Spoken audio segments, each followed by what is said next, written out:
Awesome. So welcome back to another episode of Plus Ultra, and I'm so delighted to be joined by Neil Twa. Neil is the CEO and co-founder of Voltage Holdings, and he's the co-author of the Almost Automated Income with FBA. So in my audience here, a lot of online business owners, I know some of you are managing FBA for a while, maybe your first time and you're interested in it. Neil is the subject matter expert and is really excited to get into it. So welcome, Neil. Thanks. Appreciate having me on here. Of course. No, thank you. And so first off, Amazon FBA or just FBA as a branch in online business, how did you find yourself doing and coming across FBA? Yeah, in simple terms, I was a direct response marketer due to the need of growing my business and building online channels and business development and that kind of stuff, and got really good at media buying and discovered kind of had a passion for the numbers and the growth and the excitement of paid media and traffic. And while I didn't have my own offer, my own physical products, I was promoting other people's. And then I realized, well, I need to own the end result because I would do well with affiliate marketing and then find out the offer would close or the product wouldn't be in stock, and I just didn't have control over the final logistics. So in about 2011 or 12, I went on a search for the process and methodologies to do that. I had never done it before and owned a physical product business, and realized in my mind, I wanted to create the digital medium with the physical media, and just made sense to do that, right? I understand the pure digital model, it makes sense, but I also value the tangible asset aspect. And as a business person, I understand the ability to have the inventory and the capitalization of inventory of physical products and the cash write-offs and the opportunities of that creates, unlike things in a purely digital model. So at the end, I just realized I could create physical private label products. I could have them manufactured for me. And then, the logistics and component of that was kind of overwhelming. You get your own warehouse, whereas 3PLs weren't as viable. They were coming online, but they weren't just everywhere in 2012. So I ended up on Amazon because it was a logistics engine. Like, they bought a logistics company, they rebranded it to FBA, and they're like, hey, we'll handle your products, we'll move your products, we'll ship your products, we'll take the returns. I'm like, hey, this is pretty cool. And it got a built-in marketplace of traffic, which is just another traffic median. So for me, it just made a logical sense to get in, logical step to get involved in that process. And then I realized that it was kind of a tiger by the tail. It was new. It was growing so fast. I could kind of, I had a moment of clarity and just realized, the what if question. What if this thing really takes off? What if this thing really grows big? What could it turn into? I couldn't have foreseen what it would be now, but now that it's the juggernaut that it is, it's a huge engine and economic. It's a wonder the dang thing even works as well as it does in many cases, just due to the sheer volume of movement. But I ended up, building IP and creating brands. And by 2014 or 2013, 2014, roughly, I had my first 7-figure brand on Amazon, and the traffic was just overtaking what I was doing in other places and with other media buying. And I just stopped doing all that and started focusing on private label brand building. And just got really heads down in the physical product private label world, and have stayed with it ever since. Fast forward, we got 9 brands running private label in our own portfolio. We're acquiring 5 more brands right now, and we are building about 200 something client accounts in both their direct response and their direct ownership or product partnerships by which we are helping them grow it. Oh, tremendous. That's such a great point you made as well, because this is in the e-com space. It is like a nice blend of the digital and like purely, you get inventory. And so did you know you were going to be a business owner? I've read that you started off with maybe it was IBM, right? Your background. Right. How did this catch your eye? Yeah. So my, I to borrow Robert Kiyosaki before he wrote the book, I had a rich dad, poor dad scenario going on. I just never knew to name it that way until he put a, lingo on it when he wrote the book. My dad, hardworking, 28 years at the same plant. He, graduated with barely a GED and went to the Navy and became a mechanic. And, that's what he did his entire life. But in our house, money was a 4-letter word. Don't talk about it. Don't disrespect dad. We had enough, but you didn't have any more. So I learned that I got to hustle a little bit to make some capital to pay for gas so I could borrow the truck or go out with friends, because there just wasn't any extra money. But we didn't want for anything. We were just, we were okay, but we weren't making much. And so for that, as I grew into my teens, my uncle on my mom's side of the family, who married my aunt, her sister, he was entrepreneurial in nature and came from a family of business builders. And he had basically created this business out of San Diego, and it had started to do really well. And I'd been down, I'd seen the manufacturing, I was building boats, and I'd seen the process and just started asking him questions and became very engaged in that. By the time I'm 16 and 17, AOL is online and the message boards are coming up and the digital age is starting to ramp up. And, by the time I get to college, the digital age is there, and I'm failing out of college twice because it just sucks and I didn't want to be there. I went on a music scholarship. I got an almost full ride music scholarship, and I thought I was going to become a musician, and that didn't pan out. That wasn't going to work. The internet came online and basically saved me, set a new course of trajectory. And I was like, that's where my focus was. I almost thought about moving to Amazon headquarters and just sitting outside until they gave me a job.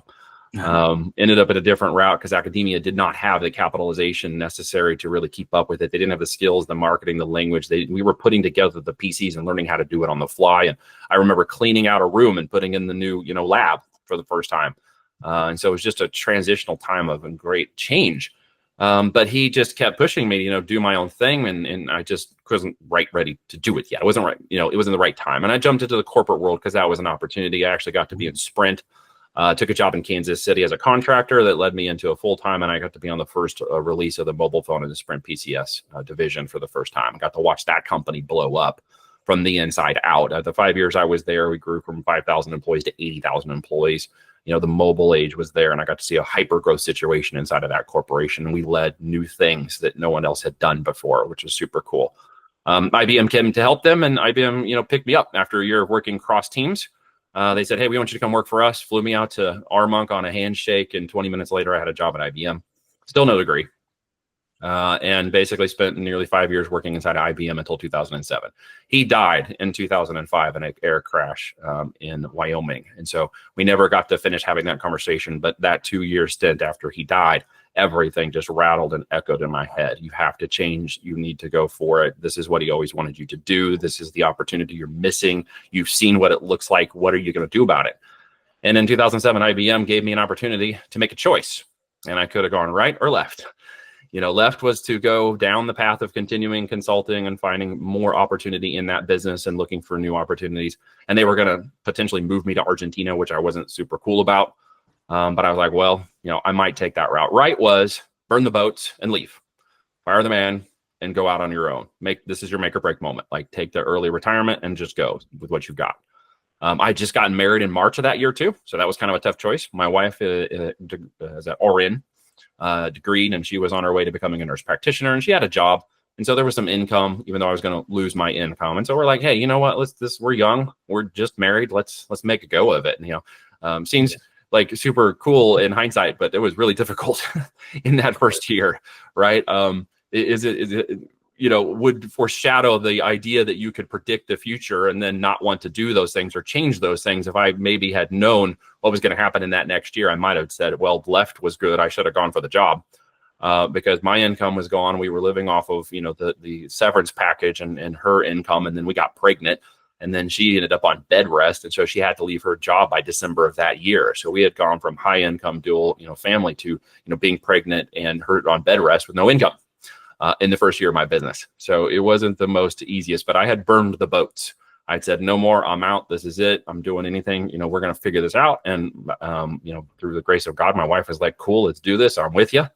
And so she's like, you just do what you need to do. And so I left, in 2007. 17 years later now in business. So it was quite a year and quite a first few years of marriage to actually make that all happen. Absolutely. Yeah. And that level of support and complexity is very inspiring. I hear from a lot of people in my audience, they come from consulting background, like me, for example. And also there's a lot of people who reach out to me and they feel like they're hamstrung because they don't have a degree or they don't have a certain type of pedigree on their resume. But you see, the internet really has made it like it really has democratized the opportunity. It's not just made it a level playing field. It's actually given in my opinion, it's advantageous to those who don't take the 4 years to go for a degree unless you are in a track of certification requirement, a legal or medical or track that requires that. If you're not thinking about being in that, then the 4 years you are in school, you could actually be doing something with the internet, the education, the systems of free stuff that you could use to start building a little side hustle that might turn into a business. You might have to pivot 10 times like a speedboat and not expect the first one to work, but move through the second and the third and kind of figure your way through it. But with the amount of information in the digital age we have now, man, the stuff we've got now, I look at people complaining about their opportunities and I'm like, bro, you have no idea. Yeah. Right. Like we didn't have AI. We didn't have the systems and infrastructure. We didn't have the logistics and the freight and management. We didn't have these things in place. Like when I was doing my media buying in 2008, 2009, I was working on a barely dial-up connection out in the log cabin in Oklahoma that we went to live in, because when we were going through that process of changing and getting pregnant and stuff, we needed to downsize to make this work. So we literally sold the home we built to live in and had custom designed for us. We moved into a cabin and rented instead. And we just said, we burned the boats, but so to make the longevity and the opportunity work, we had to get our cash flow down to what we could, live on and make this go as long as possible to give the opportunity a real chance. So we did things. We sold cars. We sold the house. We, did what a lot of people, I think, are not really willing to do, even though they have the ability to do it. They just choose not to do it. And then, so we went down. We downsized, we went down. And then that allowed us an opportunity to spread that time out, giving me a chance to kind of figure out what was going on. And when I was buying that digital media and sending out mobile advertising dating app ads across the networks in push mobile, there was no interfaces. We were doing it through spreadsheets. I was making connections and stuff was getting uploaded into servers, and I couldn't stop it. I couldn't start it like you can do on Facebook ads and stuff today. It was literally like when I tossed it out and said, here's $500, go run this campaign, it ran. And you got to see whether or not it worked. And if it didn't, you had to do it again. It was a totally different risk level than people have today by starting and stopping Facebook ad campaigns. Like it's a different world, right? Yeah. And so we were, figuring that out until I got a couple of mobile dating apps to actually kick off. I was making $3.50 cost per lead, cost per install for a dating app. And what blew up was in South Africa, of all places. Like I tested all these countries, and all of a sudden here I am making $500, $600, $700, $800, $1,000 a day in profit on a mobile dating app out of South Carolina. And all of a sudden I'm making money more in a day than I was making in a month at IBM. And I was like, dang, I'm hooked. I'm in. Like, let's go. Right. I was borrowing against credit cards because I didn't have the capital to do it. So I was risking capital credit card debt in order to buy the media to hope that I could pay off or at least manage that debt. And that's what I was using to leverage, capital is for all the things that Mark Cuban hasn't done right in the last few months. He at least said, if you don't have the resources, be resourceful. And that's exactly what I was doing. I was just in there and I was grinding and I was failing. It took 300 campaign failures before the first one actually took off. Right. And once that took off and I was like, I got it. Like I just did not give up. I couldn't give up. I didn't have any other choice. This is what we decided to do. There was no going back. Right. And I think a lot of people don't realize that that's the mindset you have to take to be successful in business. So when my uncle gave me some of that mindset and that shift and that difference in thinking, it was just like, you don't give up until you figure out what you're going to be successful in. Like, suck it up, buttercup. There are a lot of worse things to be done. You're not out digging ditches in 99-degree weather in Nevada. Like, there's worse things you could be doing. And so I had to look at that and pull away all this negative thinking and this mindset and this scarcity mindset that I've been raised in, and this idea that abundance was for others and not for me. And I had to really spend a lot of time breaking that down. And even later on and grabbing a lot of success to, forward, I failed even, in bigger ways because the opportunities became more risky. All that capital I was making and stuff that was becoming really successful, I got involved in a business in Oklahoma that turned out to be a major failure. And I got too deep into it and had to declare a business bankruptcy and had to start over again. So that wasn't a whole lot of fun. But, I wasn't dead. So that's not the worst thing that can happen. Even then in my world, that the worst thing isn't death. But at the end of the line, it was kind of like, well, I can still work my way out of this. I know how to make money. I just get back to the basics. I'd leveraged an opportunity that just went too far. And I saw, too much flashy lights and too much opportunity. And in the end of that, it just wasn't, it wasn't the right move. I got too far into the weeds. I wasn't willing to see, and, what was happening. And then it literally bit me on the butt. Right.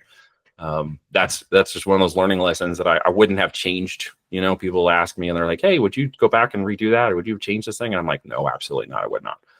It's funny because a lot of humans, you can read lessons in books, and some really, really smart people, they can learn lessons that way. But most, from what I've observed, most people don't really learn the lesson until they've lived it, unfortunately. You have to. And that's who I am. And I think most people are sort of that way. It's just that fear, of running into that problem and all of those different things that I ran into. It just kept echoing, feel the fear and do it anyways. Feel the fear and do it anyways. Like, particularly because it is a mindset thing, right? Because there are, like you said, burning the boats. Like there are people who find massive success in business because they literally don't have other options. And then there's Yep. other people, you can have a mental shift where you burn the boat mentally. You put yourself in a situation.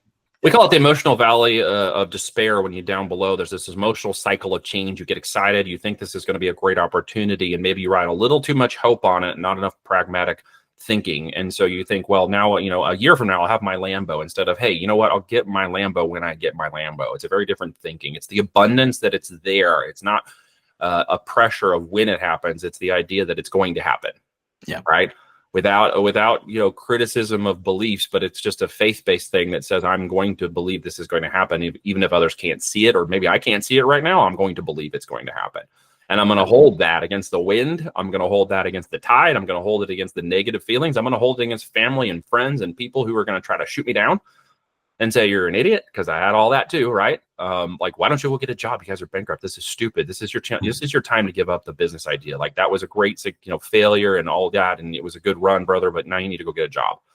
Mm-hmm. And it's like, no, man, I burned the boats. That's it. It's only forward. I'm not going back.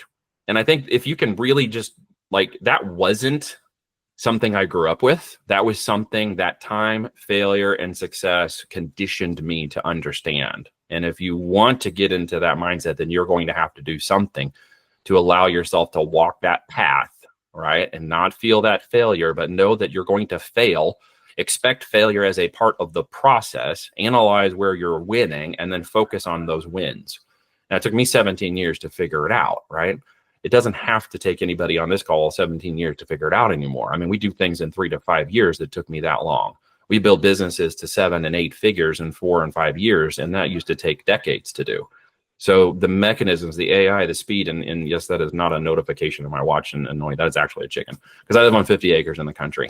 We move out here, and we're actually in the country, and there's chickens roaming around and stuff, and my kids are homeschooled, so they're always around. So if somebody makes a noise, my apologies. But the chicken, you're living the life I want. I want a homestead and everything. I think. Yeah, homestead. Yeah. I highly recommend it. Personally, I didn't expect it. I grew up in a cul-de-sac in Oregon. We didn't have a lot of dirt. We had to go to the dirt. I mean, it wasn't far away. You could drive an hour in Oregon and be in the middle of a forest at 8,000 feet. But I lived in a dirt, cul-de-sac. I lived in major cities. I lived in Denver. I lived in Kansas City. I lived in New York City downtown, off of Fulton Street in Manhattan. I've mostly lived in major cities. But I met a country girl, and she grew up on hundreds of acres and areas of farmland and family. And I found my roots in the country and realized, there's so much more peace and comfort living out there, and less stress. And there's the nature of animals and the nurturing aspect of the farm and the land and the dirt and the gardening. And so when I'm not doing these things, or I feel stress in my business, or I'm just wondering about things or whatever, I can just literally go outside, shut it all down, and I have the peace and comfort of my acreage and my farm and family and things out here. And that it balances it very nicely. Yeah, blessings. That's amazing. I wanted to get into Voltage and how Sure. you guys stand apart, because I do have a lot of names coming up to mind right now of people who want to break into FBA and how they find the right product.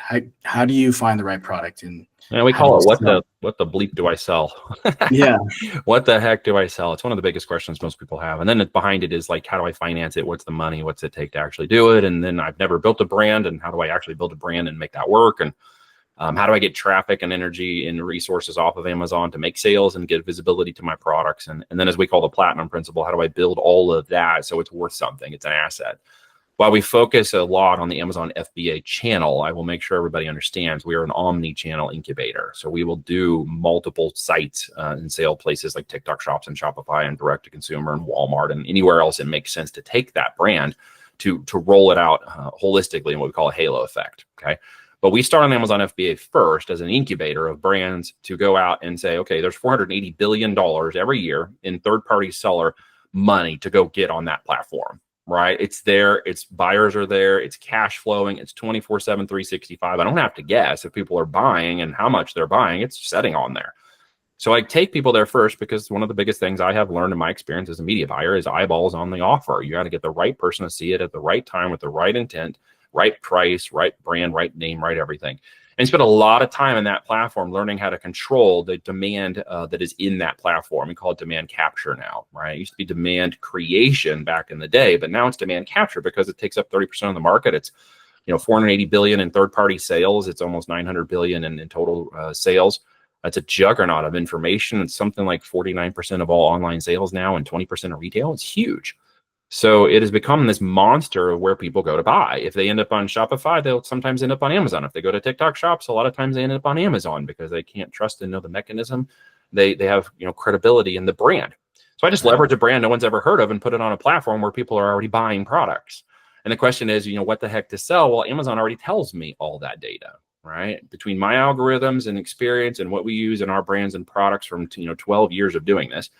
And what Amazon is now giving us is more data in what's called Product Opportunity Explorer. I can control an understanding that this particular product and this what's called a node on Amazon, which is just a way they file the information.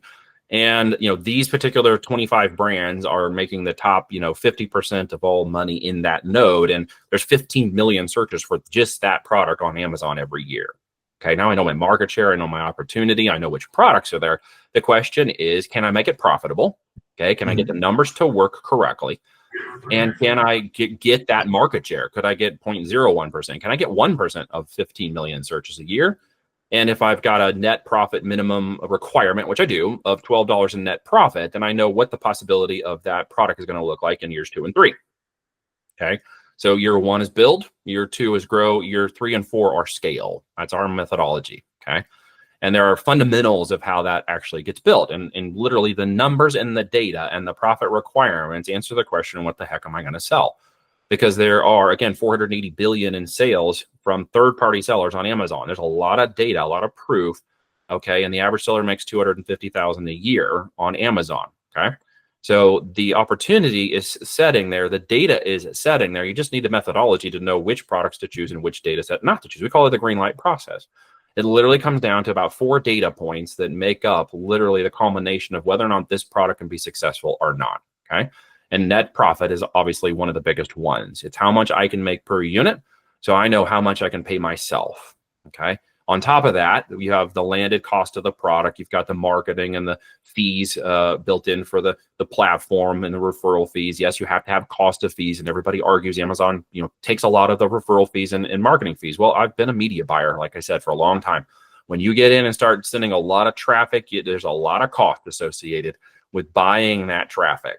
Okay, and in many cases, it's only within 5 to 7% difference from the fees I pay on Amazon to get the organic traffic with their marketing and the fees it would have cost me to buy that traffic off a media platform like Facebook or somewhere else. And people don't rationalize that, but you have to because it's in the numbers, right? So when we sell, that means that we have now defined products for us and shifted almost all of our products in the last 6 years to $50 to $400 in retail price point. Okay. Because we have moved products into that retail price point, averaging around 100 to 150. Okay. In retail price point, I now have $30, $40, $50 in profit per unit and enough war chest built into the marketing, the budget, and the cost of the product to go in and basically dominate that node and know that in a realistic amount of time, based on how much I can buy traffic and how much organic traffic there is in this area, this one little area on Amazon for say 15 million searches. Okay. That I'm going to be able to, in time, dominate that niche, take over when my reviews kick in, take over when organic kicks in, get my tacos, total advertising cost of sales to get my, 60, 70% organic, 30, 40% paid in balance. And then the profits really flow great in years 2 and 3. That's where growth and scale means basically selling more product on Amazon. Okay. Once I figure out where that product base is, we call it our 5x5. It's 5 products. Okay. That we launch into a brand. They give us an average of 25 units a day organically. Okay. If they have more than $12 in net profit per unit, that's more than 100,000 in profit a year. It's about 110,000 in profit a year. Okay. That's my base case understanding of the product opportunity in year 1. If I know that I can achieve those numbers, I've discovered what the hell to sell. I've also known that I've gone by the numbers. So I know that I'm going to make it profitable. I'm going to be able to market it. I'm going to handle all the fee changes or increases. I'm going to be able to sustain any changes or fees in the marketplace, unlike sellers who sell less than $20 in a retail product on Amazon. And we say, friends don't let friends sell less than $20 on Amazon, right? Because you're going to move a lot of volume at very lower profitability. You have to move 10 times the volume I have to move for the profitability you're going to get. And that creates logistics, freight, and management issues and much bigger costs of acquisition for inventory than we take on. Okay. in terms of logistics. Makes it a little easier. That's why we call it almost automated income with FBA, because if I'm going to move 1 unit of a product to market with a higher profitability, it's a lot easier than moving 5 units at a third of the profit. Right. Gotcha. Yeah, So yeah. then I'm competing at a brand level, not just a volume level. You can't make up profitability by moving volume. This is an ignorant, statement of numbers in accounting. If I have 1,000 units moving this month at say $1 in profit, okay, and I move 2,000 units next month, yay, I doubled the amount of units I'm moving, but I still have $1 in profit. I didn't actually win. I lost. Yeah. Okay? I lost. What I would have been better off is moving 1,000 units this month, moving 1,000 units next month, and moving my $1 to $3 in profitability. Right? That's where I would have won. So I think people mistakenly hear this in the world of the guru hopium mindsets, and they don't actually think about it and understand the fundamentals of business. So at Voltage, we teach that as an incubator. What is the fundamentals of the business first?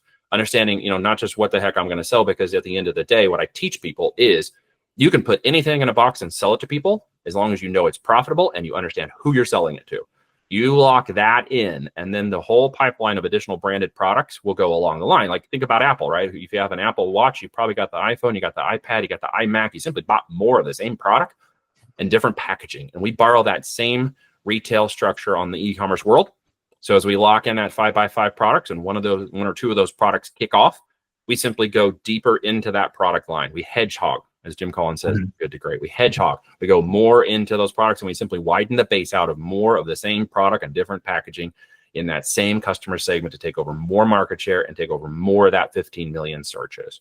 The question about what the heck do I sell ends up in the numbers, not in the emotions, and not even at the product. The product is known as a second opportunity to the market, because the first one is, can I sell it and make money? Because profit fixes everything first. Sales fix everything. Okay.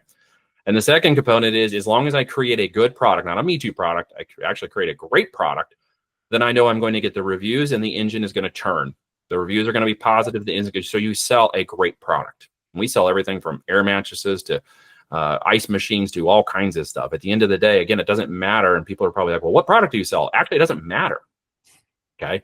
Because I'm going to create a great product no matter what it is. What matters is, can I sell it and make it profitable? Once you understand that equation, you inverse your thinking process to the way everyone else talks about it, right? They talk about it as, what product are you going to sell? I'm saying is, what is the price point and the profitability of any product you're going to sell that's going to make you money? All right. I'll sell money slippers to grandma if I sell it more profitably than anybody else. And then I'll sell 10 different variations of that. So I have 10 revenue streams of profit that equal maybe 1,000 or 10,000 units a month. But I've got 10 individual products now doing that, not just one. Now, one of those products might raise up and do more than the other ones combined, and that's just fine, because it will happen in time. But I'm not going after that idea with my first product, my first hopium, it is going to be my third, fourth, or fifth product in the market as I dial in my avatar and what they want.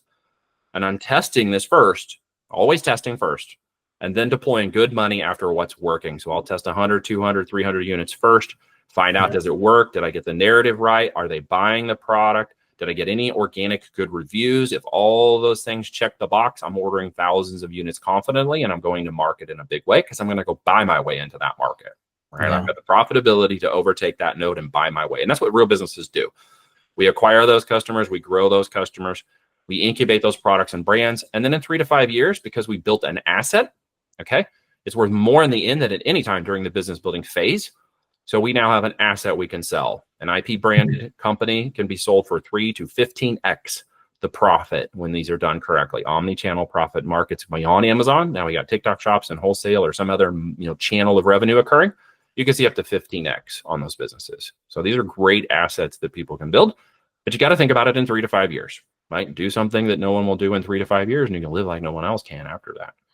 Yeah, no, and that's there's a lot of mindset nuggets you just dropped in there. Building to close, to exit rather, like having that mindset, like what are you building towards? And also immediately, whether it's e-com or anything else, people are always thinking, but is this saturated already? Is this saturated already?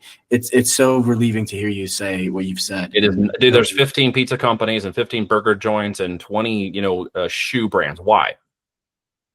Yeah, exactly. If people trust the brand, right? And then I love the 5x5 mentality where it's like, all right, we know it works. Like, we're going to build around this and have a suite of X, a suite. Product. That's right. Because the average seller on Amazon in the FBA world has less than 5 or around 5 SKUs. What we discovered is by the time you get to 10 to 15 selling SKUs, not just having them in the market, but actual sales driven on each of those SKUs, your seller account organic health changes completely, right? They don't tell you that. That comes from experience. They don't put it in the seller health account. Well, Neil, my seller health account's all green. That's just fine, but that's not the real metrics that are actually going to impact you. If you dial that into just products in a node in your seller account, meaning a specific avatar, think about it like a straight line, okay? Customer through your seller account to your products down to the reviews, the tighter you make that, the more money you're going to make, right? You know, they say the riches are in the niches, but not everybody truly understands what that means. If I'm selling a kid's product baby mirror and my seller account has nothing but SKUs selling baby mirrors in it, right? Down to that customer segment, my entire seller health account is going to organically overtake yours. If you've got mixed, commingled, or other SKUs that are not selling or not aligned with that expectation and that node on Amazon with that 15 million searches, you are not as optimized in your selling. Your PPC will be different on Amazon. Your organic rankings will be different. You are not what we call hyper relevant. Okay, we create a hyper relevancy all the way down the line, top to bottom. If they want a baby mirror, we sell a baby mirror. The brand is a baby mirror brand. The products are all baby mirrors. The keywords and angle of the listings and copy and search terms and organic and PPC are all angled towards baby mirrors. And that entire thing is one vertical for a 30-second or less opportunity to turn a baby mirror seller into a buyer. Nice. Yeah. And I mean, you can't compete with someone who's that level obsessed with that one thing than someone who's hyper distracted. People are like, well, what are all the other products that people sell? Well, like most of my top sellers and our top brands have 10 to 12 SKUs in one seller account completely in that one niche. That's it. And they're generating tens of millions of dollars a year. Yep. So once you focus that in, if you think, well, I don't know what tech to sell, hopefully you've got a little bit of narrative here on how to actually go through that. Don't sell products with less than $12 in net profit for a unit. If you don't know where all the numbers and stuff are, go check out the free training I've got. I give out spreadsheets and stuff that show you how to dial that number in correctly. So you know it's a green light. When it goes green, you sell it. If it's yellow, be careful. And if it's red, don't mess with it. There are millions of product opportunities. Don't get hung up on them. We say don't marry your products. Deal somebody else's instead. There's plenty of products, okay? Don't worry about the branding. You're leveraging Amazon first. So create a nice brand, create a relevant brand. It's very not difficult to do. Go to Fiverr or hire, or, you know, in Voltage, we've got designers and graphics people we've used for many years as we give resources to our clients. And really think about this as an opportunity to focus on products and opportunities, but don't marry that product. The data is there. It's like a river. It literally is flowing 24/7. Amazon's a river, but it's that tree, it's that node, it's that decision, it's that relevancy. You've got to really dial that in to understand how to take over that organic traffic that lives on Amazon. And there's a lot of it, right? 8,600 units a minute on average before we even hit the holidays. Like, it's a freaking juggernaut. You have to get these numbers right in your mind to understand what it takes to make thousands of units of sales, right? Because it's setting right in front of you. And 15 million searches, when you do the math, it's not hard for you to move 1,000 to 5,000 units a month when there's 15 million searches available for that product. You just have to get focused on it, right? And with all those principles, build the business with the end in mind. Build it as an LLC. Register your trademark, get your brand registration. Look at even a design or notice of allowance of design on your product to protect your IP. If you've created something that's relatively unique, don't go so far as to invent anything, because all you need to do is innovate, right? There are many products in the market that are waiting for someone to compete with them. There's only 3 of them there, and you can be the 4th seller, right?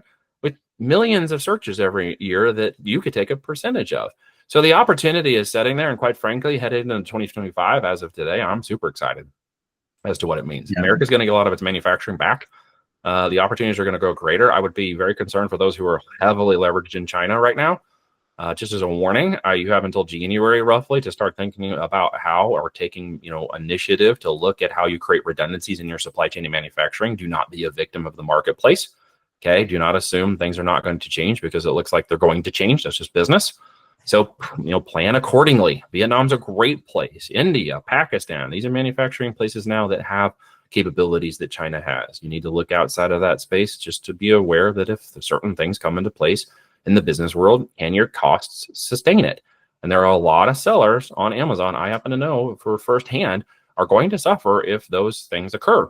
They're going to go out of business, and you have an opportunity to pivot and do it now. And if you're in the retail wholesale arbitrage space, you've got to be in the private label space, man. It doesn't even work anymore on Amazon. All those seller fees and all the things that have changed in the last year, they hit all of those people. We've gained momentum. We've gained opportunity. We've gained profit because of the way we do our business. The other sellers on Amazon obviously are complaining out of legitimate concerns that the fees and the inventory cost and the inbound placement and the outbound placement fees are all costing them more money because they are running at razor thin margins. Yeah. And they're expecting to make more money out of more units. I'm saying fix the profit problem, elevate your brand. Yeah, sorry, big old rant right there. No, I love it. I love it. It's the brand building that is often overlooked, but yeah, once it breaks, through breakthrough velocity, it has a mind of its own. It's not the shorter term thing. It's the side hustle hobby business model. You have to treat this like a real business, okay? Which means you need to deploy real capital. You need to go into. If somebody says you need 10,000 to do this, you probably need 20,000. Okay. If you want to be really serious, you're probably going to put 50 to 100K in the first year to build something very serious, because growth in years 2 and 3 and 4 could be millions upon millions of dollars in sales. But you got to be willing to risk what others will risk. And I know at one point I couldn't do that. I as I mentioned on this call, and I realized that some other people can't. But remember, I also borrowed thousands and thousands of dollars off credit cards to build my first businesses that became a success, because that was the risk I was willing to take to make this work. And you just have to look at your risk ratio and decide whether or not it's in for you. There's huge amounts of opportunity in e-commerce, double-digit growth. It's growing, 13% a year on Amazon, just as one channel. TikTok Shop's blowing up insane, dude. I don't know if you've seen any of that. Yeah. But like the $1 million hour is kind of a normal thing now on live streams with TikTok, right? It's crazy. Yeah. It's demand creation, which is super cool when you get your brand over here on Amazon and you're capturing that demand, and a lot of it's spilling over. In fact, I had a guy the other day, I was listening to the group, and he's like, where our product is blowing up. So we can't figure out like why we're suddenly selling out of FBA inventory so fast we can't keep up with it. I'm going to run out of inventory. I'm going to stock out. Like he was in a panic mode. So when he he raised his prices and started selling more when he raised his prices to try to slow things down. And then he ended up running out of inventory. And about a couple of weeks later, he comes back and he says, you know what? I figured out. I had a competitor who has a video that went viral on TikTok Shops. It's not even our product. And he said some amount of those people came off of that video, didn't buy on TikTok, came over to Amazon and found his product, not theirs, and started to buy the crap out of his product.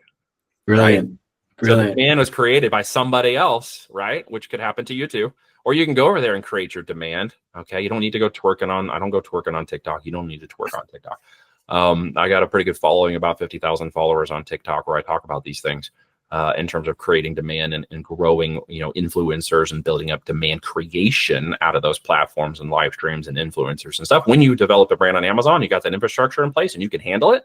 Yeah, go demand create. Like go in, get the influencers, get those videos chugging off. You may have to give away 100 free products to get one of those things to go viral, but once you do, the momentum will kick like crazy. Yeah, no, it's the same theme of just like holding tight. And yeah, not letting things distract, thinking in that long-term way. How many hours do you think someone would need to dedicate for that 3 to 5 year like exit plan, do you think? So it's time, and it's kind of a question of how long is a piece of string. So the answer would be, again, back to the Lambo. If I want the Lambo and that's my dream vision, I got it on my board. It's not that I need it next week or next month or even next year. It's that I'm going to get it when the time is right. So I'm going to put in whatever effort it takes up front to get this thing moving, if it takes me 30 hours a week to do it. I may be working a 40-hour-a-week job. Well, stop Netflix and chilling for a while and go spend an hour a day instead working on a business opportunity, right? Just an hour or two a day is all it takes to get the momentum and stuff going. While you'll spend a little more time at certain aspects of the business, once those things are done, you don't work on them anymore. So it actually becomes more automated with systems, AI, technology, warehousing and logistics and management tools that we use and stuff that we develop, for example, that actually reduce your time. So as you build 7- and 8-figure businesses, you don't need to gain employees. You actually have systems of automation that can step in to help manage a lot of that, right? Mm-hmm. And with that, 5-10 hours a week can be managed on one multi-7-figure account. I've got one operator that runs like 4 of those, one operator. Okay, because once the systems and automations are in place, he's not out packing and picking and doing this kinds of stuff. We don't have a warehouse and employees. He's managing blinky lights and dashboards and metrics. So he can bounce between each account and ensure that all the metrics are in line every 7 and 14 days and doesn't have to spend more than a few hours in each account making sure that occurs. So the time can actually be compressed, but up front, you're going to spend a little more time, especially if you're in the knowing. Like if you're going to invest in what you know, that's fine. But if you're going to go do something, you have to invest in the knowledge, right? So you got to be willing to apply that knowledge in time that it takes you to do that. And maybe that takes you 10 or 15 hours a week to get the knowledge right, to get down to the, what is the 3 to 5 hours worth of work I actually have to do, what we call the revenue generating activities, and then get strong enough at understanding what an operator does every day, week, and month. So I can then maintain that at 5 to 10 hours a week. It will go down as you do it correctly in the right processes. It's my expectation as an incubator of brands that grow and build over 3 to 5 years, that my operators understand exactly how to become the operator and then become the CEO. Okay. You have to move out of that position. And by doing that, you didn't have to understand who you put into the different roles or who you can, trust in outsourcing to do those specific finite activities. Only about 5 of them that have to be done in a strong operational component of this business model. And once you've got those 5 dialed in and you understand what's going on, and at least in my group, we have the resources that I've accumulated over a decade of trust and building. And some of them we failed out and some we spent millions with. And so I give those resources to my client. And I was just like, look, if you need the resource to go do sourcing and you don't want to do sourcing anymore, here's 5 of our sourcing agents, pick one and they can do the work for you. Now that you know how to manage them and what the expectation and the profitability is, you give them that work, and you can start strategically outsourcing each of these tasks. And then managing them under what we call OKRs, objectives and key results. Okay. If you don't know what an OKR is, folks, you should go test it out, because at growth and scale in business, you're going to need them. Some of you may have heard of them as KPI, key performance indicators, right? But an OKR really gets down to what are the primary objectives of this business at each level, from product research, the finances, the logistics, the inventory, the marketing, okay, and the management of the business. What do those objectives actually look like? And then what are just 3 simple key results that allow that objective to occur? Okay. If you can't name those, you've overcomplicated it, or you just simply don't have enough knowledge to translate it back to the simplicity. That's the real win, right? Moving this from implicit to tacit knowledge is very different than tacit to implicit. So it really takes time for you to get into that exercise and work yourself through. And it's going to take you, some people 12 to 18 months to work through the exercise of learning to build a fundamental business to be able to run it at that growth and scale and manage that. I've taken people who have no experience, right? Golf course managers and theologians and stay-at-home moms and doctors and dentists and fighter pilots and state representatives. At the end of the line, it's an aptitude and tenacity that we're looking for, because the win will come through the minimal failures. And the goal is to obviously minimize those failures and not dump a lot of capital into the wrong areas. And that can happen really easy in this business model if you're not careful. Amazing. Yeah. And that's so inspiring to see. Like you said, it's everybody can get in on the FBA and really learn. Yeah. It's going to take some people longer than others to learn. And again, that's how long is a piece of string. It may take you 30 hours to learn something. It takes 15 hours for somebody else to learn. But that's not a comparison you should be making. What you should look at it and say is, where am I going and when am I going to get there? Right? Not someone else got there faster, or there's no opportunity, or there's a fear of missing out, or there's scarcity because there's no opportunity and all the good products are taken, which is not true. And, there's no opportunity on Amazon because there's no space to move any product. No, that's not true either. Okay. The real, you got to get past all those negative narratives and actually get down to the fundamental of growing a brand can establish any brand at any time in any place in the market. Right. Yeah. And there's opportunities for innovations in any of those product bases. You just have to get past any potential negative fears you might have of the failures that occur in building a business. Okay. Right. Business is not a success, greater success. No, it is like failure, success, fail, success. You're right. Oh, success. Oh, there's a little bit more success. Oh, we failed big. Okay. Now we succeeded again. I mean, it is literally a continual, even at this time and place where we're at in the business, right? Some of the products we launch do not meet expectations. They sell, but they don't sell at the velocity. They don't dial in to the level we want them to grow in 90 days. They don't meet all of the metrics we hoped they did when we test launched them. And so we let them go. We didn't marry them anyways, so who cares, right? We're going to let them run. We're going to prove that product. If the next one takes off, great. We were even closer. We go with that one. So again, it's an iterative training process of knowledge and learning. And really the first step is just starting. Like a marathon. You're never going to run the marathon if you don't get off the couch. And you got to expect it to take you 12 months to train, literally. Yeah. Love that. Because actually I joined a running club here in Madrid, and one of the guys I run with, he runs FBA, and he's going to understand your analogy perfectly because Well, I hope so. he describes it exactly like You that. will run out of energy wind and you will hit a wall really fast if you think you can come in at 100 miles an hour just getting up off the couch and trying to go. You got to start walking every day until you can do 10,000 steps a day. And then you're going to start running a half mile, and then you're going to start running a mile, and pretty soon you'll be up to 3 miles. And later on, however many months it takes you, you'll break past 5 and then 10 miles. It will happen the longer you proceed through it. And you may have some energies and some setbacks, and it's going to be cold. And sometimes you're going to think I did the right thing and it's going to go wrong. You still have to own that decision, 100% yours. And you're going to have to pivot and change. What I see people do is they build virtual bricks on a wall, and every failure they have, they put a little brick on that wall and another brick and another brick. And it's literally all in their mind. It's not reality. Okay. They've created this brick and brick until they sit down and look at this insurmountable wall. Okay. They don't see any way around it. They don't see any way over it, any way through it. And I'm like, hire a freaking helicopter, right? Go rent a bulldozer. Like, it is in your mind that these walls have been created. It's not in reality. See, I can lead 10 people through the same process, right? And as the saying in the country goes, I can lead a horse to water, but I can't make it drink. Okay. 8 of those people are going to question the process. 6 of them are going to say, well, the process sucks. It never worked in the first place, even though they didn't complete it or execute it properly. And 3 of them are going to go through the whole process. And 1 of them is going to turn into an 8-figure case study. Okay. Why that one person and not the other 9? Because you will typically see that one person, okay, it came in with humility and said, I'm willing to learn. I don't know what I don't know yet. I'm not going to expect there to be better ways for me to do it yet. I'm just going to follow the process. I'm going to make it work. And they're going to do the work that others and the other 9 were not willing to do. Okay. Right. And the other 6 who gave up were just like, it never worked in the first place. And look, I couldn't find a product. So the whole thing sucks. Right. They didn't put in the work. Wasn't as easy for them as maybe somebody else. That is a normal process by any business building standard. It really is. It doesn't matter if you're in real estate. You can go across the board when it comes to this. This is business fundamentals 101. But the truth of the matter is it's never been easier, man. I've done this for a long. It has never been an easier time to get to businesses, and the amount of traffic online, the amount of people buying, the amount of opportunity is insane. And I know that in some ways makes people freak out about and acquiesce doing anything because they just are like, I don't know what to do. Yeah. Like, I don't know. I can see it. I get it. Thanks, Neil. That's appreciated. You're only reinforcing what I understand. And the truth is, fix one of those things, fixate on them, focus on it.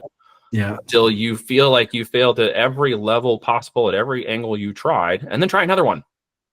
Yeah. Literally. Well, that's why it's so valuable. It's so valuable to have someone like you who have seen so many different sides of this, like from media buying, even before like Amazon FBA had been Amazon FBA. And so if someone listening to this wants to go full tilt into this and wants to learn and maybe work directly with you at Voltage, how can get in touch with you? Where's your best, how's your content? I know you have a book as well. Yeah, we have a book for those who might be interested. It's on my, it's on Amazon FBA, of course. It's on, you can go check it out, or actually it's on Kindle. There's a paperback version of it. You can go check. It's a strategy guide. It's 15 of my podcasts last year. They all revolved around the different areas of focus within my strategy. It goes through the 5x5 strategy, what we call our product launch playbook. And each of those guests has a specific area of focus, from finance to product to research to development to business growth and other areas. And of course, I echo in my own story, and we have case studies and things. It really is a strategy guide for how to attack this. It is not a tactical guide, just to be very clear. It's the strategy that's most important. The tactics will come out of that. There's too many tactical guides that people get into when they realize this is a tactile business after you understand the reason for the strategy. So you got to really get the strategy down right first. So that's what this book is about. Okay. But anything backing it up, free trainings, workshops. I've got an almost a 45-minute presentation with myself and my mentor, Kevin Harrington, that goes through our 5x5, explains our as seen on TV model and how we do the business. I will tell you, as an incubator, I only let 3 to 7 people in each month, just depending upon who I feel is most qualified, not just financially, but in our whole team structure, time, energy, attention, and money. So it is a qualified application process at this point. We're not a course. We're not a program. We're not like that. We are an incubator that builds operators with the expectation they will become CEOs, because in my business, my clients, those who grow up, become with us operators in businesses we own. They have profit sharing opportunities for companies we acquire or build. We can exit or buy companies with them. And so they actually become a part of our network. Okay. So our Wealth Without Wall Street strategy is to get them involved in becoming an operator CEO at the highest level of business possible. And then through those, we do all the other joint ventures. Now, as we're already in acquisition mode, they may look at, when they're trained up, acquiring companies or partnering with us through a product partnership. We may go out and invest in other things and other companies together in this area of e-commerce. And each trained operator has an opportunity to do that with us. We do a minimum of 12 months of training. You need to have the capitalization, 50 to 100K minimum year one to do what we're going to do. This is real business building. Okay. This is not just fly by night, side hustle, hobby business kind of stuff. And I also finally give that opportunity and that platinum principle for Voltage to acquire my clients' businesses under a first right of refusal. Okay. They are not obligated to sell their company, but once we help them get past $1 million in EBITDA, we're the first person to stand up and say, we'd like to acquire that business from you. So we are the beginning and the end in Voltage. If that's of interest, you can check it out at voltagedm.com. You're going to have a private conversation with me, and we're going to see if we're a good fit. It is, again, not for everybody, but for the right people who want to deploy capital. Cash on cash value is more powerful, in my experience, than real estate, without toilets, tenants, and termites.